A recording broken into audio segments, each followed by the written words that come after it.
Olá! Sejam todos bem-vindos a mais um episódio do Só Sabeis o que Direi, o seu podcast de filosofia favorito.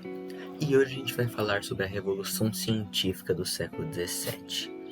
A Revolução Científica do século XVII ocorreu ainda enquanto a Igreja Católica ainda tinha bastante influência no mundo. E como seus estudiosos normalmente iam contra as doutrinas da Igreja, a maioria ou foi perseguido por ela ou se escondeu dela.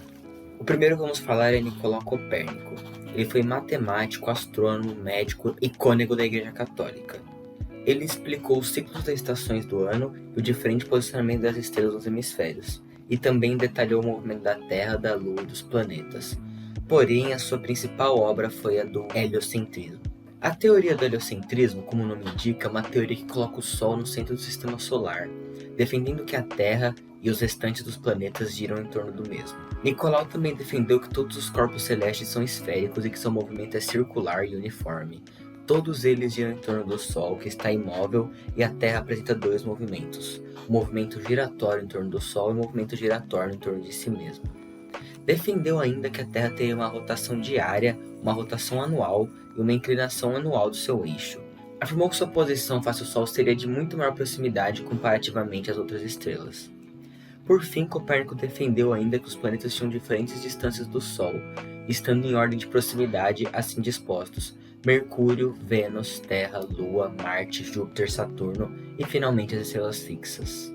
Infelizmente, todos os estudos de Copérnico só foram revelados perto da sua morte, pois ele tinha grande medo da perseguição religiosa que ele sofreria da Igreja Católica.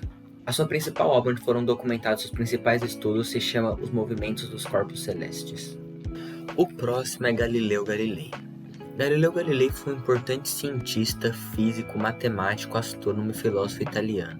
A sua contribuição científica iniciou uma nova era na história da astronomia. Ele foi o primeiro astrônomo a acessar novos conhecimentos com o uso do telescópio, e ele também defendeu a teoria heliocêntrica de Copérnico. As principais invenções de Galileu Galilei foram o termômetro, o telescópio, o relógio de pêndulo e o compasso. Além disso, ele também provou a teoria a respeito da queda livre dos corpos, que na sua teoria dizia que dois corpos soltos de certa altura chegam ao solo ao mesmo tempo, independentemente do peso. As suas descobertas elas foram todas reunidas e publicadas em março de 1610 no livro O Mensageiro das Estrelas.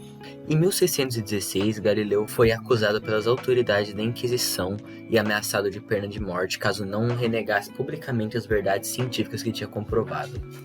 Ele ficou expressamente proibido de ensinar e propagar ideias que fossem contrárias ao posicionamento da Igreja, e mesmo assim, em 1632, publicou o Diálogo sobre dois máximos sistemas do universo, ocasionando repúdio e intolerância total da Igreja, que o puniu com uma prisão domiciliar perpétua. E por último, vamos falar de Isaac Newton. Isaac Newton foi um físico, astrônomo e matemático inglês. Dentre seus estudos, os principais são as três leis de Newton, a lei da inércia, da dinâmica e da ação e da reação, além do mesmo desenvolver a lei da gravitação universal, que diz que dois corpos se atraem por meio das forças. Assim, a força resultante é correspondente ao produto de suas massas. Nesse sentido, é inversamente correspondente ao quadrado da distância que as separa. E além disso, Newton possui algumas outras obras públicas, como por exemplo, o Método das Fluxões, Princípios Matemáticos da Filosofia Natural, Óptica e Aritmética Universal. Além disso, Newton estudou muito profundamente alguns escritos bíblicos, pois ele era obcecado por códigos secretos e profeciais da Bíblia.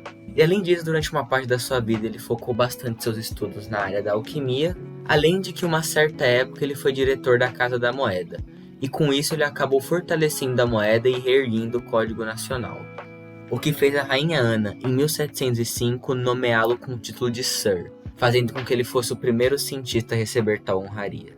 E por hoje é só, pessoal. Gostaria de agradecer a presença de todos vocês. E é isso aí. Valeu. Falou.